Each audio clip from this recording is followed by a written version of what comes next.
Siksa besar itu ketika Allah jadikan bagaimana hatinya tidak pernah merasa cukup, disiksa dengan keinginan yang tidak ada habisnya, yang menjadikan dia tidak akan pernah nyaman pada jalan kehidupannya walaupun dia telah berlimpah dengan finansial yang telah dia kumpulkan di sepanjang hidupnya. Habis beli ini, nanti beli ini. Habis beli ini, beli ini. Habis beli ini, beli ini. Padahal semua barang yang sudah dibeli sudah kehilangan makna, walaupun dia bernafsu sebelum memilikinya untuk membelinya. Sampai akhirnya dia bersumpah dengan Allah dan kaget atas pertanggungjawaban terhadap setiap barang yang tidak pernah menjadikan dia merasa puas. Hati-hati loh. Bismillahirrahmanirrahim. Assalamualaikum warahmatullahi wabarakatuh. Innal hamdalillah wassalatu wassalamu ala Rasulillah wa ala alihi wa sahbihi wa man tabi'ahum bi ihsan ila yaumil qiyamah. Kepada seluruh ibu-ibu dan kepada seluruh para ummahat yang semoga Allah memberikan kepada kita ilmu yang benar sesuai dengan apa yang menjadi referensi pada kitabullah dan sunnah, dan semoga kita senantiasa diberikan pemahaman atas ilmu yang kita peroleh dengan pemahaman yang benar. Kita harus waspada, belum tentu setiap ilmu yang kita dapatkan maka diiringi dengan pemahaman yang benar. Banyak orang yang memiliki ilmu tetapi ternyata tidak memiliki pemahaman yang benar terhadap ilmu yang dia peroleh. Makanya tidak mengherankan banyak pelaku dosa, banyak pelaku kemaksiatan itu mereka menggunakan ilmu dalilnya dari kitabullah dan sunnah tetapi menurut versi mereka. Bahkan yang sangat menyedihkan, kita juga jumpai ada dukun menggunakan dalil yang ada di dalam kitabullah dan sunnah, ya. Tetapi menurut pemahaman yang mereka inginkan sesuai dengan kepentingan kelompok dan golongan mereka. Tentunya inilah yang berbahaya. Kita tentunya memohon kepada Allah supaya Allah memberikan kepada kita ilmu yang benar serta memberikan pemahaman yang benar atas apa yang kita perbuat, atas apa yang kita peroleh dan kita jadikan menjadi petunjuk pada kehidupan kita. Semoga dengan kita terus memohon kepada Allah, Allah berbelas kasih memberikan kepada kita ilmu yang benar, memberikan pemahaman yang benar, karena salah satu musibah besar bukanlah kemiskinan. Musibah besar itu bukanlah kefakiran. Tapi musibah yang besar itu adalah ketika kita tidak mendapatkan pemahaman yang benar pada perjalanan kehidupan kita. Itulah yang kita khawatirkan bisa menimpa kepada siapapun yang tidak waspada pada zaman fitnah. Bahwasanya kebodohan yang melahirkan pemahaman keliru itu banyak bertebaran di mana-mana. Dan kita harus berhati-hati, sebagaimana hati-hati kita ketika berjalan di antara kerikil-kerikil yang tersebar di perjalanan jalan yang kita lewati. Alhamdulillah, tentunya kita senantiasa bersyukur kepada Allah Subhanahu wa taala. Satu, yaitu adalah zat yang maha besar dan maha rahmat pada kehidupan setiap makhluknya. Allah tidak pernah menghentikan nikmat yang Allah berikan kepada kita walaupun kita sering sekali membalas kenikmatan yang Allah berikan kepadanya. Ya, walaupun kita terkadang membalas kenikmatan yang kita berikan kepadanya dengan kemaksiatan dan dosa. Ada orang diberikan kenikmatan oleh Allah sebelum duhur, tapi habis duhur dia sudah berbuat maksiat.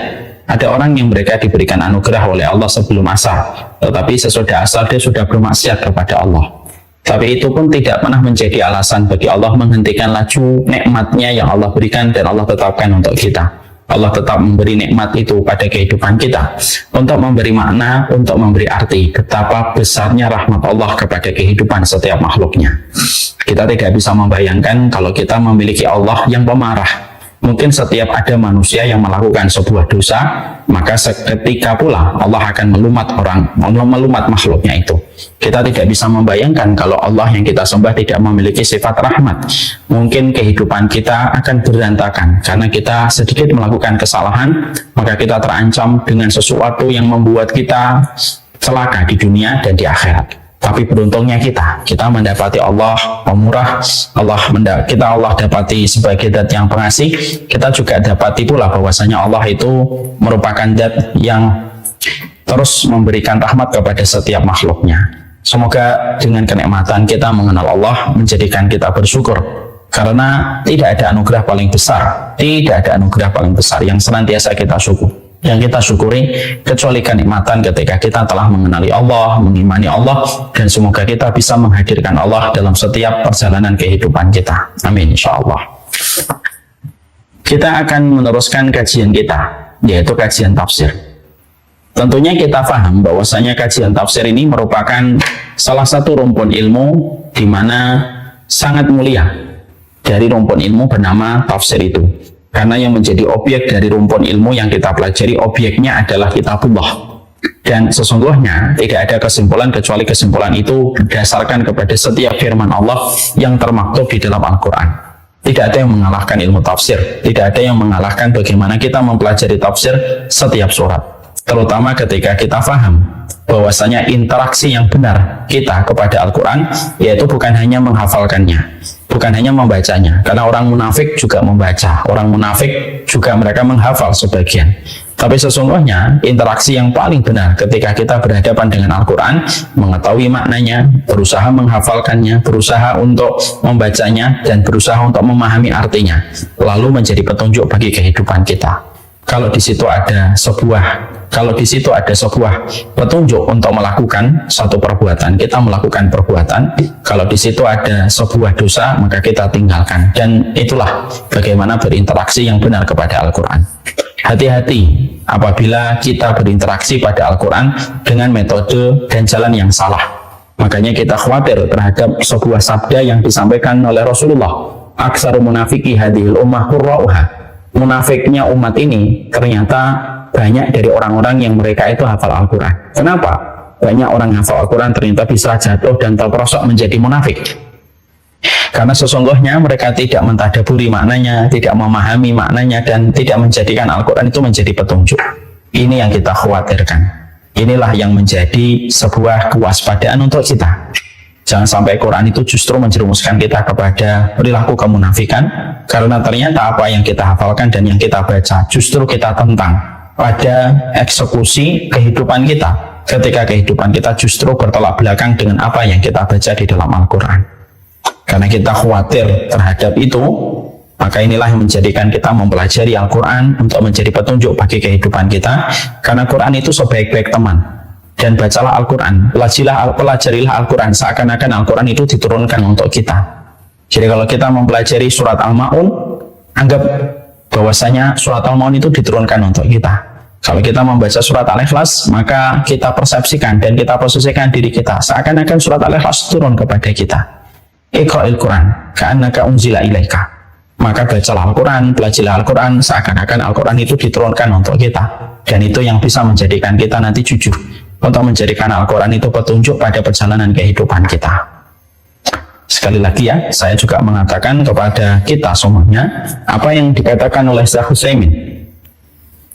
Syekh Utsaimin itu mengatakan kepada kita, tilawah untuk membaca Al-Quran itu terbagi menjadi dua. Ada tilawah hukmiyah, ada tilawah lafdiyah. Ada tilawah lafad, ada membaca secara lafad, ada secara hukum. Membaca secara lafaz itu apa? Membaca Al-Quran, menghafalkan Al-Quran. Itu namanya tilawah lafziyah, lafadznya.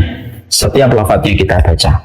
Ada yang kedua yang disebut dengan tilawah hukmiyah. Tilawah hukmiyah itu kita membacanya, lalu kita menjadikan dia petunjuk pada kehidupan kita setelah kita mempelajarinya, setelah kita mentadaburinya, menghadirkan maknanya. Lalu kita hadirkan dalam kehidupan kita dan menjadi penerang pada kehidupan kita. Itulah yang disebut dengan tilawah hukmiyah. Orang munafik, mereka mampu tilawah lafdiyah, tapi mereka tidak akan mampu tilawah hukmiyah. Orang mukmin adalah mereka yang melakukan tilawah lafdiyah, membaca secara lafaz, mencoba menghafalkannya, mengetahui makhrijul hurufnya, itu tilawah lafdiyah. Dan mereka juga berusaha tunduk kepada setiap ketentuan yang ada di dalam kitabullah. Setelah dia mempelajari, setelah dia mengkaji, menghadirkan maknanya, mentadaburi setiap petunjuknya, maka akhirnya itulah yang disebut dengan tilawah hukmiyah. Sekali lagi, tilawah hukmiyah dan tilawah lafdiyah. Sekarang mari kita akan meneruskan pembahasan kita, yaitu pembahasan surat Al-Humazah. Surat ini merupakan surat Makkiyah. Ya. Ini merupakan surat Makkiyah, di mana ini merupakan surat yang ke-104, terdiri dari 9 ayat. Dan tentunya sebelum kita melanjutkan pembahasan kita pada ayat yang kedua pada surat Al-Humazah, tentunya saya mengulang sedikit tentang ayat yang pertama yang menjadi pembelajaran kita pada pertemuan kita yang terakhir. Kita tentunya memahami pada pertemuan kita terakhir kita mempelajari poin yang pertama, tidak ada surat yang dimulai dengan kata wailun yang artinya celaka kecuali hanya pada 2 surat.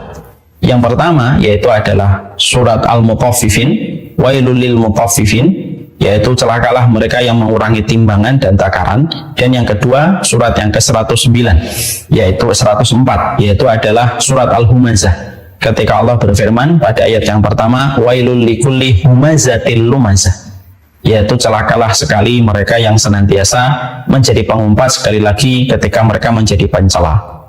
Ini menunjukkan kepada kita berarti dua makna pada dua surat ini penting, karena Allah tidak pernah memulai surat lalu di dalamnya ada kata celaan yang begitu besar yang Allah berikan kepada dua sifat yang Allah terangkan pada ayat yang pertama pada kedua surat ini, kecuali memberikan kepada kita sebuah shock terapi. Jangan sampai terperosok kepada dua sifat yang Allah terangkan di dalam surat Al-Mutaffifin dan surat Al-Ma'un, surat Al-Humazah. Wailul lil mutaffifin adalah jangan sampai kita menjadi orang yang suka mengurangi timbangan. Jadi kalau kita berhadapan dengan hartanya orang yang beriman, stop pada batasannya, jangan mengambil kecuali dengan keridhaan, jangan mengambil sesuatu yang bukan haknya. Siapapun yang mengambil harta seorang muslim tanpa haknya, tanpa keridhaan dari dirinya, maka betul-betul celaka. Seakan-akan dirinya dengan neraka begitulah dekat ketika dia menerjang setiap batasan itu, ketika dia mengambil hartanya orang dengan cara yang Allah tidak ridhoi.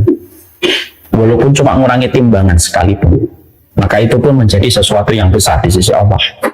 Yang kedua yang kita harus waspadai adalah wailul likulli humazatil lumazah, yaitu janganlah kamu sampai melampaui batas ketika berhadapan dengan kehormatan seorang muslim. Kamu mencela, kamu menghujatnya ketika kamu tidak memperdulikan kehormatan dirinya, dan ini merupakan perkara besar. Karena sesungguhnya mencela dan menghujat berarti menodai kehormatan seseorang yang beriman kepada Allah, dan menodai kehormatan orang yang telah beriman kepada Allah, orang yang telah rukuk kepadanya, orang yang telah sujud kepadanya. Hati-hati, itu bukan perkara dosa kecil, tetapi itu justru adalah perkara dosa besar kalau sudah mencela dan menghujat manusia, terutama menghujat manusia yang beriman. Makanya tentunya kita paham, ya, sedikit mengulang kembali materi. Kita tentunya paham bagaimana keutamaan yang dimiliki oleh Ka'bah dan bagaimana kehormatan yang menyelimuti Ka'bah. Tentunya ketika kita melihat Ka'bah, kita sepakat betapa besarnya keagungan yang dimiliki oleh Ka'bah. Kalau ada yang berusaha merusak, maka setiap muslim dari timur ke barat siap membela kehormatan Ka'bah itu.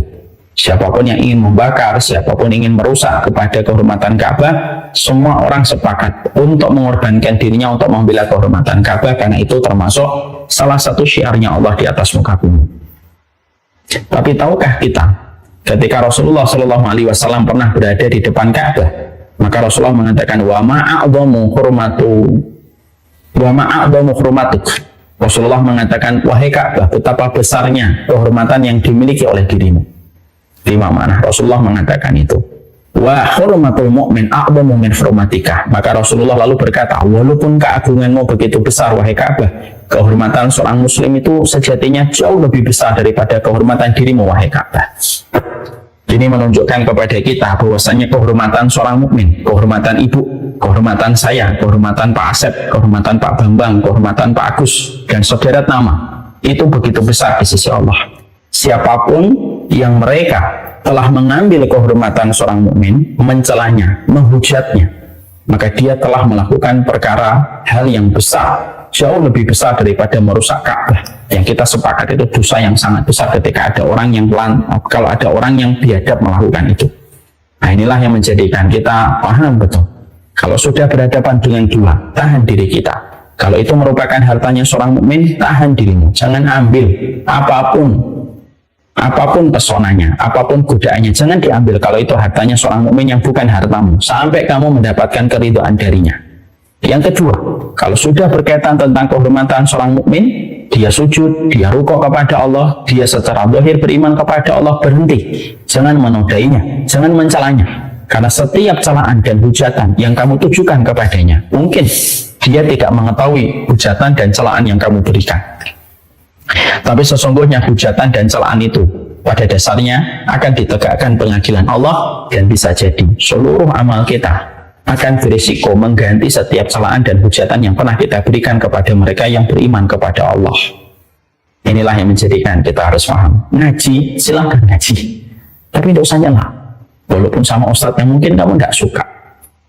Ngaji silakan ngaji. Tapi tidak usah mencela ketika ada ustadz lain yang mengambil pendapat yang mungkin tidak sama dengan pendapat yang dipilih sama ustadz yang sedang ibu-ibu senangi. Ya. Karena pada dasarnya, kalau sudah mencela, kalau sudah menghujat, apalagi sudah mengomentari majelis taklim ini begini, mengomentari ini begini, mengomentari ini begini, kita tidak bisa lalu bersembunyi di balik ketiak ilmu dan mengatakan inilah menjelaskan tentang kebenaran. Tidak gitu.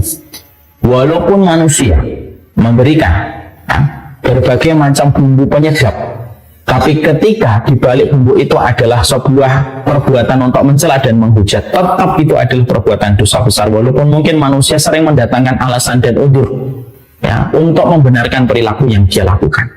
Hati-hati, hujatan dan celaan itu tidak akan pernah menjadikan manusia kecuali mereka akan celaka ketika harus mempertanggungjawabkan setiap celaan itu kelak di hadapan Allah. Mungkin di dunia dia tidak menyadari, tapi pasti di akhirat dia akan menyadari betapa urusan itu menjadi urusan yang rumit ketika sudah diserahkan kepada Allah. Dan ketika Allah merupakan zat yang sangat menjaga kehormatan seorang makhluk yang ia ciptakan, kalau makhluk itu beriman kepada Allah dan Rasulnya. Hati-hati dengan celaan dan hujatan. Ya, makanya akhirnya kita mendapati dalam beberapa tafsir bahwasanya kata wailul likulli humazatil lumazah, sebagian ahli tafsir mengatakan sesungguhnya surat ini diturunkan kepada Walid bin Mughirah. Ya, Walid bin Mughirah, karena sesungguhnya Walid bin Mughirah itu senantiasa dia itu senang menggibah. Dia senang gibahin Rasulullah Shallallahu Alaihi Wasallam ya di belakang Rasulullah, dan dia mencela Rasulullah itu di depannya langsung. Ini yang dilakukan oleh Walid bin Mughirah. Nah, sebagian ulama mengatakan bahwasanya surat ini diturunkan kepada Umayyah bin Khalaf, bahwasanya Umayyah bin Khalaf itu senang sekali menggibahi Rasulullah dan suka sekali mengumpat kepada Rasulullah Shallallahu Alaihi Wasallam. Ada yang mengatakan sebagian ahli tafsir bahwasanya surat ini diturunkan kepada Ahnas bin Wahab As-Saqafi, bahwasanya Wahab bin As-Saqafi ini suka sekali menggibah kemana-mana. Di mana dia duduk, disitulah dia bergibah. Di mana dia istirahat, disitulah dia menggibah. Tidak ada tempat kecuali pasti dipastikan di dalam setiap tempat yang dihadiri oleh Ahnaf, yaitu Ahnaf bin Wahab, Ahnas bin Wahab As-Saqafi, kecuali dia ngibah. Nah, intinya bahwasanya dari semua pendapat itu adalah siapapun yang manusia suka mencela dan menghujat, baik itu Walid bin Mughirah, baik itu Umayyah bin Khalaf, baik itu Ahnas bin Wahab As-Saqafi, selama mereka suka mencela, selama mereka suka mengumpat, maka itu merupakan itu surat itu diturunkan kepada mereka. Dan surat ini bisa jadi diturunkan kepada kita. Kenapa? Karena sesungguhnya ketika kita sering dan begitu mudah untuk mencela dan begitu mudah untuk mengumpat, inilah hati-hatinya bagaimana kehidupan kita untuk menahan diri dari celaan, menahan diri dari hujatan, terutama ketika kita bermuamalah dengan banyak manusia. Kalau kamu ada sesuatu yang tidak kamu sukai, sudah berhenti, sudah sibukkan kamu dalam perkara yang lebih bermanfaat. Tutup mulutmu, jangan bicarakan tentang apa yang kamu tidak sukai sampai menjatuhkan kehormatannya dan menodai kehormatan dirinya. Sudah, berhenti saja, tinggalkan, meninggalkan orang itu, lalu menyibukkan perkara yang lain. Itu jauh lebih menyelamatkan untuk kita daripada kita hanya mengikuti emosi di dalam hati kita, mengikuti perasaan yang ada di dalam hati kita untuk menjadikan kita mencela dan menghujat. Tidaklah setiap kalimat yang keluar dari setiap celaan dan hujatan, kecuali kalimat itu akan mencari pemiliknya. Mencari pemiliknya. Siapa yang mengatakan kalimat itu? Dan siapa yang dia jatuhkan kehormatannya dan dia nodai kehormatannya? Kalau tidak ketemu di dunia pengadilannya, maka kalimat itu akan naik ke atas langit dan mencari pengadilan di sisi Allah terhadap kalimat-kalimat yang diucapkan. Mukmin itu adalah orang yang betul-betul berkomitmen kuat dan memiliki karakteristik bagaimana man salimal muslimun min lisanihi wa yadihi. Seorang mukmin itu adalah orang yang betul-betul mampu mendatangkan keselamatan untuk urusan kaum muslimin dengan tangannya dan lisannya. Kalau kita menjumpai ada penuntut ilmu, tapi ternyata mereka pekerjaannya hanya taklim 1 jam 2 jam, setelah itu diisi dengan menghujat fulan, mencela fulan, grupnya hanya untuk mencela fulan, menghujat fulan, itulah grup humazatil lumazah. Itu grup humazatil lumazah. Kalau ada setiap perkumpulan ibu-ibu, perkumpulan bapak-bapak, walaupun mataharinya ataupun penampilannya sesunah apapun, tapi ujungnya hanya untuk mencela, menghujat fulan, merendahkan fulan, merendahkan fulanah, itulah yang disebut dengan humazatil lumazah. Mungkin orang itu tidak menyadari, tapi hukum tetap akan berlaku di hadapan Allah. Hari ini kadang kita jumpai banyak majelis ilmu yang dikatakan ini majelis ilmu, tapi ternyata adalah majelis ghibah. Mereka hanya membicarakan tentang fulan, mereka membicarakan tentang fulana, dan mereka menikmati bagaimana celaan dan hujatan yang mereka berikan kepada orang lain. Tidak akan menyelamatkan hal semacam itu kecuali mengancam dengan kecelakaan yang besar orang yang sering mencela dan menghujat. Hati-hati terhadap itu. Sekarang mari kita sambung pada ayat yang kedua. Ayat yang kedua, alladzi jama'a malahu wa 'addadah. Ayat yang kedua itu adalah alladzi jama'a malahu wa 'addadah, yaitu adalah mereka yang senantiasa mengumpulkan, mereka itu mengumpulkan harta mereka lalu mereka menghitung-hitungnya. Ya. Sebelum kita sampaikan maknanya dan tafsirnya, kita tentunya harus memahami munasabahnya pada ayat yang pertama, pada ayat yang kedua. Ayat yang pertama menceritakan yaitu adalah kecelakaan bagi mereka yang mencela dan menghujat. Ini ayat yang pertama. Ayat yang kedua, yang mengumpulkan harta lagi menghitung-hitungnya. Korelasinya apa? Maka kalau kita melihat munasabah, korelasi dan relevansi antara ayat pertama dengan ayat yang kedua, kita akan menjumpai korelasinya kuat, relevansinya kuat. Apa korelasi dan relevansinya? Bahwasanya orang itu biasanya kalau sudah terbiasa menghitung harta, lalu mereka terbiasa untuk mengumpulkan hartanya secara berlebihan sampai melupakan kewajiban dia menjadi hambanya Allah, maka akhirnya dia gampang untuk mencela dan menghujat. Kenapa? Karena tidaklah celaan dan hujatan. Salah satunya disebabkan karena faktor dunia. Ya. Bisa jadi apa yang dikatakan para ulama itu betul. At-tahassud baina du'at. Azim. Hasadnya sesama dai itu perkara besar, dan kalau ditilik dan dibedah, tidaklah hasadnya sesama dai itu kecuali ujungnya juga kalau jujur dibuka oleh Allah hati masing-masing, akan didapati hasadnya setiap dai dengan dai yang lainnya disebabkan karena urusan duniawi, urusan harta. Ya. Tidaklah sampai kita menjumpai orang bertengkar lalu saling mencela dan menghujat, lalu kalau dicari ujungnya ada kaitannya dengan masalah mengumpulkan harta dan menghitung-hitungnya. Makanya kita mendapati betul bahwasanya cinta kepada dunia secara berlebihan itu sumber dari segala kerusakan. Pembunuhan disebabkan karena harta. Seorang wanita menjual harga dirinya sampai dia dizinai, itu pun karena cinta kepada dunia.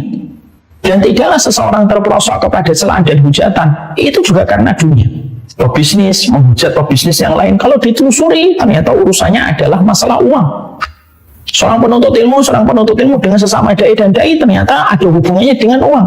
Makanya Allah ketika meletakkan ayat yang pertama, wailul likulli humazatil lumazah, ayat yang kedua sangat relevan untuk menjelaskan perilaku menghujat, perilaku mencela ada hubungannya dengan sebuah sikap, dengan sebuah pola hidup orang yang mereka itu suka menghitung dan mengumpulkan hartanya secara berlebihan.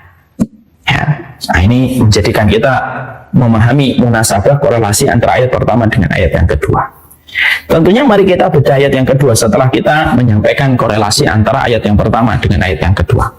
Korelasinya adalah kita juga mendapat, setelah membahas korelasinya dan relevansinya, mari kita mencoba membedah ayat yang kedua. Alladzi jama'a malahu wa 'addadah. Artinya apa sih alladzi jama'a malahu wa 'addadah ini? Maka kita mendapati dan kita menjumpai Muhammad bin Ka'ab menjelaskan. Artinya alladzi jama'a malahu wa 'addadah, yaitu adalah harta telah melalaikannya di waktu siang dari beribadah kepada Allah, sedangkan di waktu malam dia tidur sebagaimana seolah bangkai yang begitu busuk yang tidak pernah bangun untuk bersujud kepada Allah. Nah, ini artinya begitu. Jadi yang dikatakan di dalam ayat yang kedua pada surat Al-Humazah itu siapa sih? Yang mereka ketika di waktu siang bekerjanya begitu bersemangat, sigap pergi ke sana kemari tanpa lelah, tanpa letih, Tapi dengan sikapnya dia untuk mendatangi tempat-tempat pekerjaannya untuk mendapatkan finansial, maka dia melalaikan ibadah dia kepada Allah, sholatnya berantakan. Dan di waktu malam, ketika dia terlalu bersemangat di waktu siangnya untuk mencari dunia, maka di waktu malam mereka bagaikan jusah, mereka bagaikan bangkai di waktu malam, tertidur begitu dalamnya dia dalam tidurnya, dia tidak pernah bangun untuk bersujud kepada Allah sampai subuh pun terlewatkan atas nama kesibukan mencari dunia. Ini yang kita khawatirkan. Makanya Masya Allah ya, inilah salah satu di antara hal yang kita khawatirkan, terutama ketika kita hidup pada zaman fitnah. Perilaku orang yang mereka terkena dampak kapitalisme dan materialisme, yang semuanya diukur dari sudut pandang materi dan finansial. Sampai akhirnya sekarang muncul sebuah kata-kata yang viral, lo punya uang, lo punya kuasa. Ini kan dampak orang yang tidak tahu dan tidak paham tentang Allah kalau sampai mengatakan itu dan dia membenarkan perkataan itu. Maka kita mencoba untuk melihat apa sih dampaknya kalau manusia itu secara zahirnya suka mengingat hartanya lalu dihitung-hitung terus hartanya. Mari kita bedah dari sudut pandang yang disampaikan oleh para ulama. Walaupun artinya ayat yang kedua itu, siapa yang dimaksudkan ayat yang kedua yang suka mengumpulkan harta dan selalu tidak pernah lelah menghitungnya? Orang yang selalu bekerja di sepanjang siang dengan begitu bersemangat. Sepanjang dia bersemangat, dia lalai untuk melaksanakan ketaatan dia kepada Allah, dan di waktu malam dia tertidur karena lelahnya dia ketika di waktu siang mencari dunia yang tidak ada habisnya. Sekarang mari kita mencoba untuk membedah, karena ayat ini kayak getaran untuk kita kan. Ini kayak ayat ini kayak ada resonansinya untuk kita. Sekarang mari kita membayangkan, menghitung-hitung harta. Ada yang menghitung rekeningnya, ada yang menghitung investasinya, ada yang menghitung finansialnya. Apa sih dampaknya kalau kita selalu diingatkan, kalau kita selalu ingat dunia, lalu menghitungnya setiap waktunya, terutama kita sangat detail menghitungnya ketika kita akan melakukan ketaatan di jalan Allah. Nah, ini ayat ini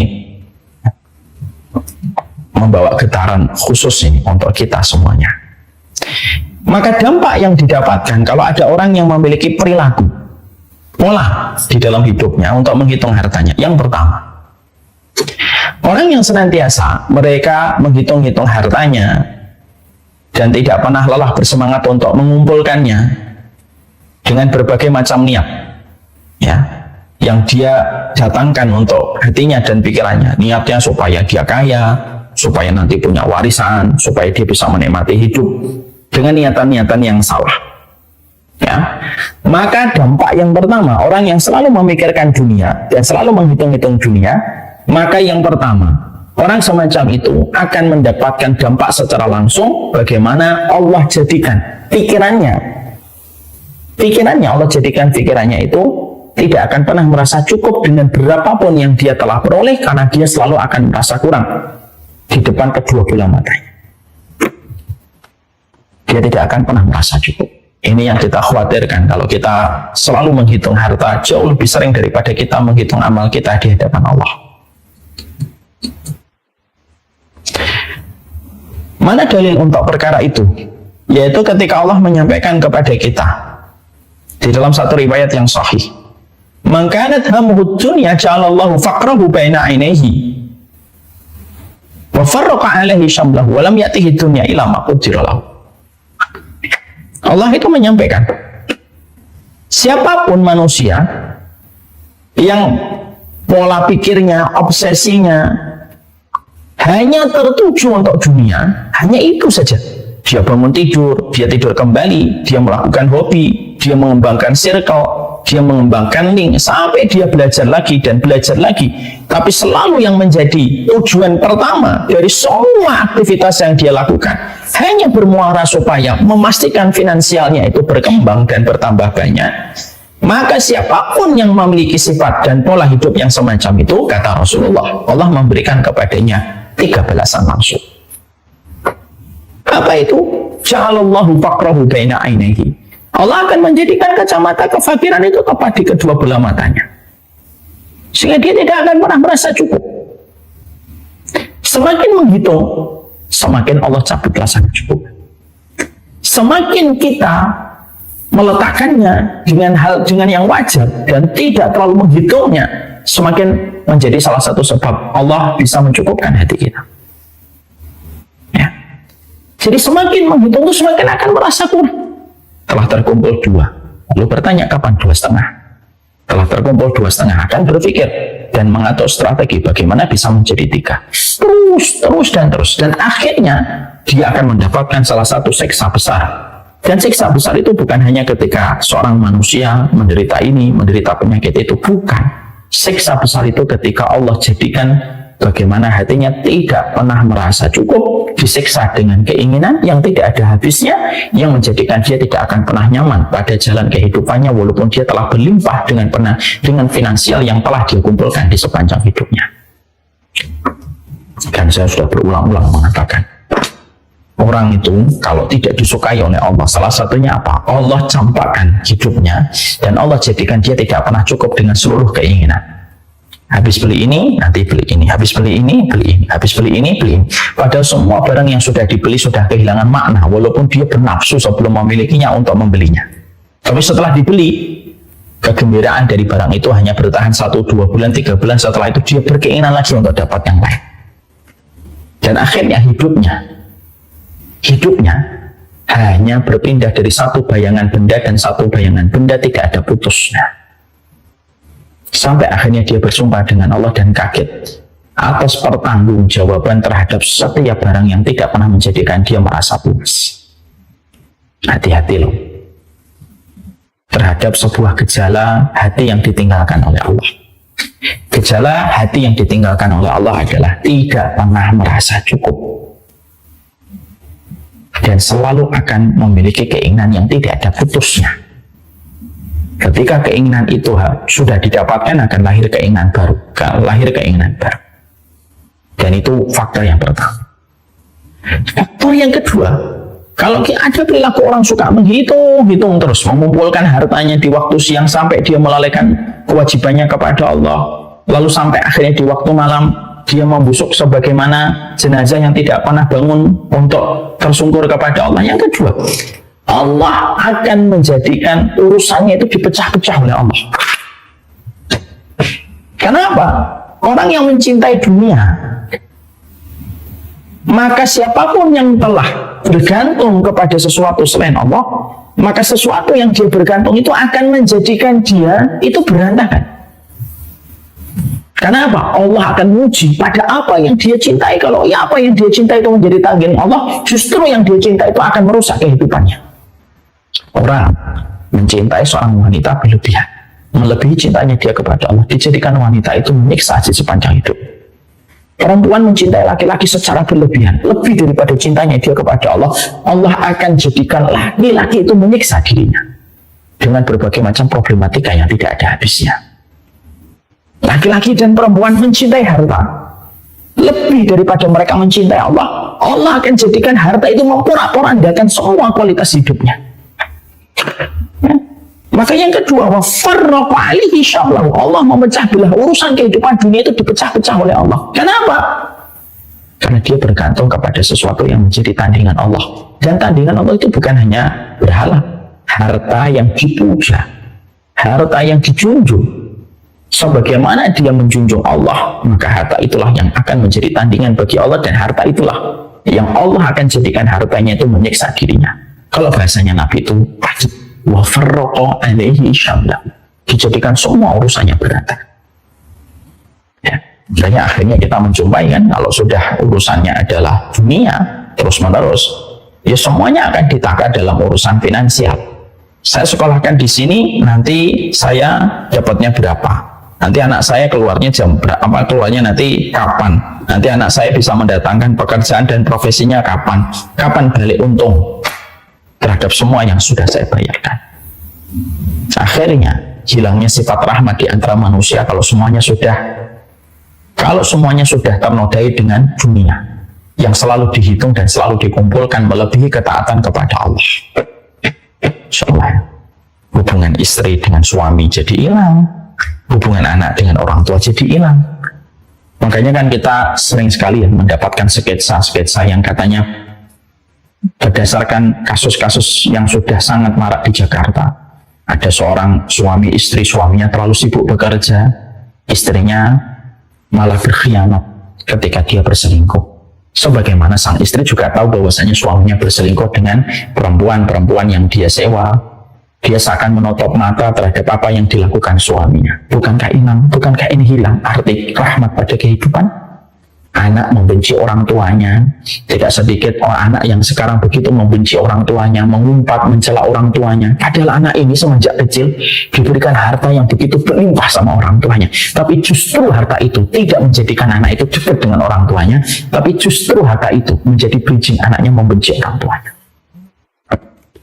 Tidak punya sensitif, tidak punya empati sama orang tua. Karena harta itu nggak bisa membangun sifat kasih sayang di antara hubungan manusia walaupun bapak sama anak. Anak itu dikasih uang berapa tidak akan pernah ingat. Tapi anak itu kalau dikasih sayang, diajak bicarakan, selalu diingat di sepanjang hidup. Itu artinya wa farraqa alaihi syamlahu. Bisa jadi setiap dia berbisnis akan lahir musuh baru. Setiap dia punya bisnis lagi, punya tim baru, lahir musuh lagi.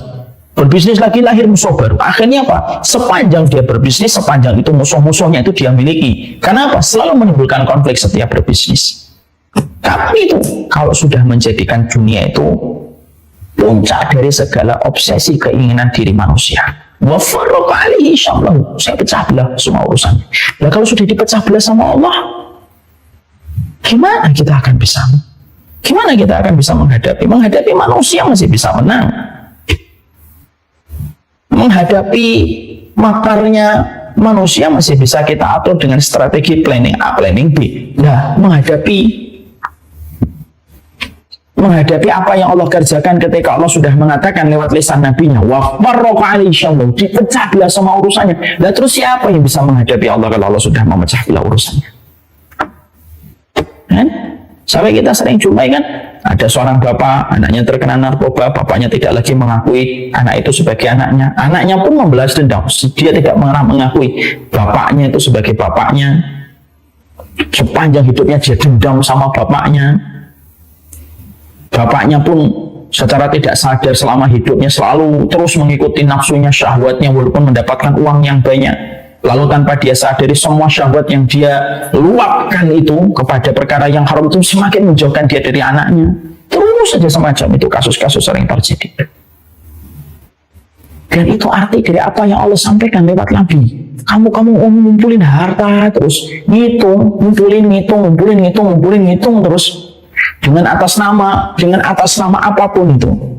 Dengan atas nama bebas finansial lah, dengan atas nama ini, dengan nama itu. Tapi kalau ujungnya hanyalah kamu kebiasaannya menghitung, lalu kamu menghitung, sudah yang kedua pasti dipecah belah urusannya sama Allah. Ya. Mungkin ada yang berkata, saya bekerja itu kan memang ibadah. Betul, bekerja itu ibadah. Tapi sesungguhnya bekerja itu ibadah bukan satu-satunya kewajiban kita. Ada kewajiban kita untuk menuntut ilmu, ada kewajiban kita mendidik istri, ada kewajiban kita mendidik anak, ada kewajiban kita untuk membela Allah, ada kewajiban kita memakmurkan masjid di komplek kita. Itu kan semuanya ibadah. Tapi kalau manusia sudah cinta sama dunia, ya dia anggap bahwasanya kewajiban dia itu ya hanya kerja. Lalu mengejar terus target-target yang dia tetapkan, padahal target dunia itu tidak akan ada habisnya. Siapa yang menjadi korbannya? Yang menjadi korbannya itu banyak. Ibadah dia kepada Allah, sholat jamaah hilang. Kewajiban dia untuk mengajak anaknya sholat bersama dia hilang. Nikmatnya dia menemani golden time-nya anak bersama dengan dirinya hilang. Semuanya hilang. Dan itu yang Allah sampaikan lewat Nabi. Wa farraqa alaihi syamlahu. Allah pecah belah semua urusannya. Dan ngeri kalau sudah menghadapi Allah itu kalau sudah Allah mengucapkan kalimat ancaman wa farraqa alaihi syamlahu. Itu mengerikan betul. Siapa yang bisa mengumpulkan kalau sudah Allah porak-porandakan? Gelas aja manusia itu lemah. Gelas yang pecah aja kita tidak bisa mengumpulkan sebagaimana sedia kala. Itu lemahnya manusia. Apalagi kalau sudah diporak-porandakan oleh Allah, itu kan berantakan.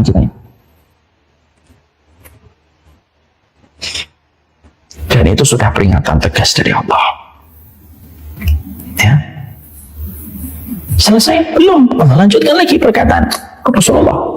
Walam yatihi dunya ila ma qudira lahu. Tidaklah dia diberikan kecuali dunia yang ditetapkan kepadanya, tapi dia tidak mendapatkan rezeki. Dia cuma dapat dunia saja. Dia cuma dapat dunia. Bisa jadi dia punya harta yang banyak, tapi ketika mati tidak ada yang merasa kehilangan dengan dirinya. Ribuan karyawan yang dia miliki ternyata tidak bersimpati kepadanya. Kenapa? Ya mereka selama ini hanya dianggap sebagai bawahan. Sehingga ketika mati ya sudah.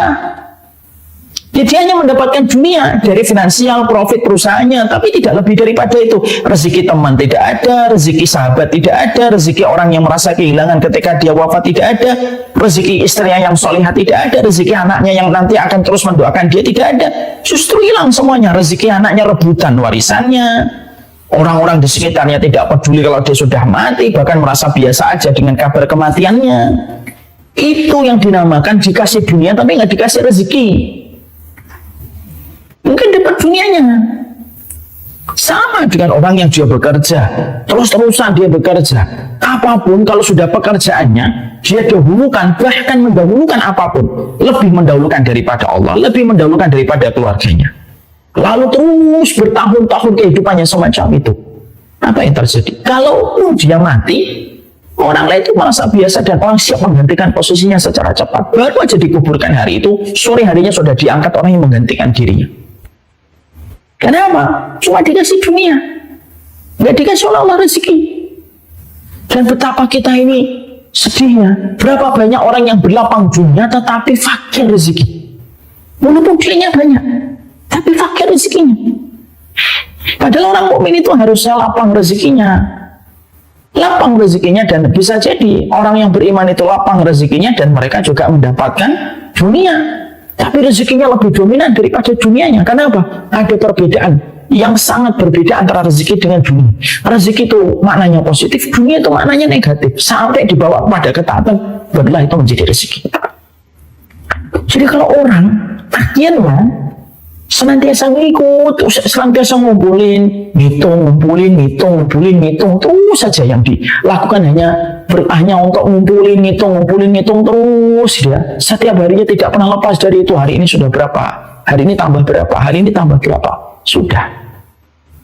Allah kenakan kacamata kefakiran. Dia akan pernah merasa cukup. Allah pecah belah semua urusannya. Dan Allah jadikan bagaimana dia hanya mendapatkan takaran dunia tapi tidak pernah mendapatkan rezeki.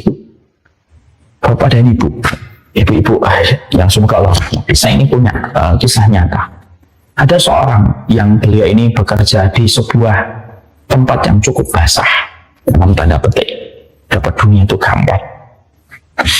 Sampai akhirnya karena kebiasaan mengambil yang haram itu sudah kayak tradisi dan budaya di tempat dia bekerja, sampai perasaan berdosa sudah hilang. Karena sudah jamak dan sesuatu yang sudah lumrah banget dikerjakan itu oleh mereka. Dia bisa setiap waktunya bisa membawa 1 juta, 2 juta di luar gaji pokoknya. Masya Allah. Gajinya pun sudah di atas 2 digit. Saking besarnya gaji yang dia peroleh. Itu pun masih lebih kecil dibandingkan uang yang dia bawa setiap hari untuk pulang. Sampai satu waktu beliau merasa semuanya itu jadi hambar. Ya. Dia sama istri hambar betul. Sampai akhirnya dia berhubungan atau melakukan hubungan suami istri pun sudah sangat hambar. Anaknya juga tidak pernah peduli kepada dirinya ketika dia jatuh sakit. Anaknya tetap aktivitas biasa, tidak merasa kehilangan, karena yang selalu diminta oleh anaknya dan dinotis anaknya dari bapaknya itu apa? Ini sudah ditransfer belum Pak? Pola ini terus dia dapatkan sampai akhirnya beliau berusia menjelang 50 tahun. Dia merasa ini ada yang nggak beres hidup saya.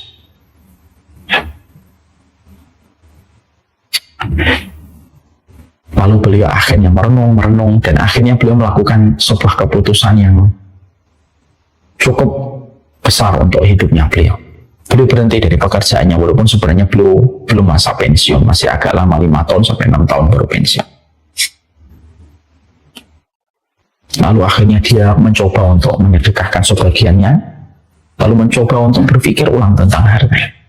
Lalu akhirnya beliau bekerja kembali berdagang kecil-kecilan, bukan karena butuh, tapi karena ingin mendapatkan keberkahan dari bisnisnya dan dagangannya. Lalu cerita itu kepada saya, Ustaz tahu nggak, dibandingkan dulu ketika saya masih bekerja, uang saya berlimpah, saya ngerasa saya nggak hidup, saya ngerasa diri saya itu kayak robot.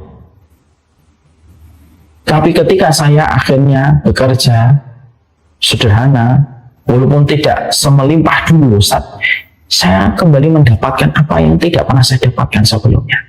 Saya dan istri semakin dekat di masa-masa menjelang 50 tahun. Saya mendapati anak juga banyak ngobrol dan banyak berdiskusi lagi tentang saya yang selama ini tidak pernah saya lakukan. Dan itu jauh lebih mahal daripada uang yang saya dapatkan dari tempat profesi saya yang dulu. Ya, memang betul itu. Makanya harta haram itu pasti minta tumbal. Harta syubhat itu pasti minta tumbal. Perilaku mencintai dunia itu pasti minta tumbal. Tumbalnya itu bisa jadi orang-orang di sekitar kita yang sebenarnya kita mencintai mereka. Jadi yang pertama, kenapa perilaku ini diingatkan oleh Allah? Karena Islam itu berdiri kokoh untuk menghadapi kapitalisme. Islam ini dan sunnah itu berdiri kokoh untuk menghadapi materialisme dan kapitalisme yang luar biasa merusak sendi fitrah kehidupan manusia itu ya kapitalisme dan materialisme. Makanya caranya Allah mengingatkan itu indah dan Allah jelaskan perilakunya gitu loh. Sudah, urusan dunia itu bukan berarti kita tidak boleh ngitung-ngitung, silahkan. Tapi yang dikatakan oleh Allah pada firman ini adalah yang kebiasaannya menghitung, mengumpulkan, siangnya habis untuk melakukan, untuk mencari dunia, malamnya habis untuk dipakai istirahat. Malamnya kayak bangkai, siangnya itu kayak keledai yang terus mendatangi tempat-tempat untuk memberikan makanan mengenyangkan dirinya. Malamnya kelelahan, kekenyangan, tidur sepanjang malam, tidak pernah butuh kepada Allah. Ini yang pertama. Ya. Yang kedua, apa akibatnya, efeknya kalau manusia itu sudah punya kebiasaan yang semacam itu? Yang kedua, maka mereka akan terus, maka orang semacam itu sebagaimana seseorang yang sedang merasakan bius tidak sadar dengan apa yang terjadi sampai kematian itu nanti menjemputnya. Akhirnya apa? Ya terus perilaku itu senang-senang gitu ya, work hard, play hard. Sudah kerja keras, ya party-partinya juga keras, party-partinya maksimal dong, kan hard, kemudian play hard. Kamu sudah mengumpulkan kan susah nih, ya senang-senang dong dengan semua yang sudah dikumpulkan ini. Lalu mereka tidak sadar bahwasanya perilaku yang semacam itu membentuk mereka hidup di sebuah balon besar, di mana balon itu merupakan kayak sebuah obat bius bagi mereka yang tidak mereka sadari. Mereka sedang menuju kepada satu hal yang diancamkan oleh Allah di dalam surat Al-An'am 44. Allah menyampaikan, falamma nasu ma dzukiru bihi fatahna alaihim abwaaba kulli syai'in hatta idza farihu bima utu akhadnahum baghtatan fa idahum mublisun. Allah menyampaikan, Allah itu kalau tidak suka sama manusia ketika mereka melupakan Allah, salah satunya dengan terus bekerja meninggalkan semua kewajiban yang lainnya, atau terus bermaksiat di balik setiap rezeki yang Allah berikan kepadanya, maka setelah itu apa? Dikatakan oleh Allah, fatahna alaihim abwaaba kulli syai'. Kalau manusia sudah lupa terhadap peringatan itu, aku justru gampangkan dia nyari dunia, aku gampangkan dia itu mendapatkan mata air dunia itu. Karena dunia itu kayak gula. Gula itu kan menipu kan. Makanya saya kemarin mendengar gula itu lebih jahat dari MSG malah. Kenapa orang itu banyak tidak menyadari? Karena gula itu melenakan, gula itu kan manis gitu. Maka Allah dalam surat Al-An'am itu menempatkan, kami bukakan semua kesenangan duniawi untuk mereka disebabkan mereka itu sudah lupa sama Allah. Jadi kadang-kadang kalau orang-orang dulu itu khawatir betul, kayak Abdurrahman bin Auf, dia itu khawatir jangan-jangan harta yang kita kumpulkan ini jangan-jangan maksud dari Allah pada surat Al-An'am 44. Saking mereka begitu sensitif dalam iman mereka. Jadi kalau kami dapati manusia itu sudah lupa peringatan dari Allah, kami bukakan kesenangan duniawi untuk mereka Kami bukakan terus kesenangan duniawi untuk mereka. Sampai mereka lupa dengan apa yang, sampai mereka bersenang-senang. Hatta idza farihu bima utu, sampai mereka senang terus. Tambah lagi, ditambah lagi, ditambah lagi, sampai mereka itu banyak banget ya. Nggak susah kayak dulu. Terus bersenang-senang dengan itu. Akhadnahum baghtatan fa idahum mublisun. Kami cabut nyawa mereka tiba-tiba dan mereka kembali kepada Allah. Kaget itu. Jadi yang kedua, perilaku kamu mengumpulkan harta dan hitung-hitung terus itu sampai kamu melupakan banyak kewajibanmu kepada Allah. Yang kedua, kita khawatir akan menjadi objek pada firman Allah surat Al-An'am 44. Hidup dalam satu fana morgana untuk terus bersenang-senang karena terus gampangnya mendapatkan uang sampai akhirnya mati terhenyak kembali kepada Allah. Orang kalau sudah punya banyak harta, tidak punya iman, bingung membuang hartanya. Apa yang dilakukan? Judi ke sana kemari, berzina dengan berbagai macam permintaan ekstrimnya dalam perzinahan itu terus saja untuk memuaskan syahwatnya. Uangnya gampang didapat. Judi kehilangan 1-2 juta dolar biasa, datang lagi nanti terus kayak gitu. Sebagaimana gula, kenikmatannya menggerogoti lambung, menggerogoti saluran darah, menggerogoti apapun, itulah gula. Makanya kalau ingin menghancurkan satu generasi, kasih aja gula.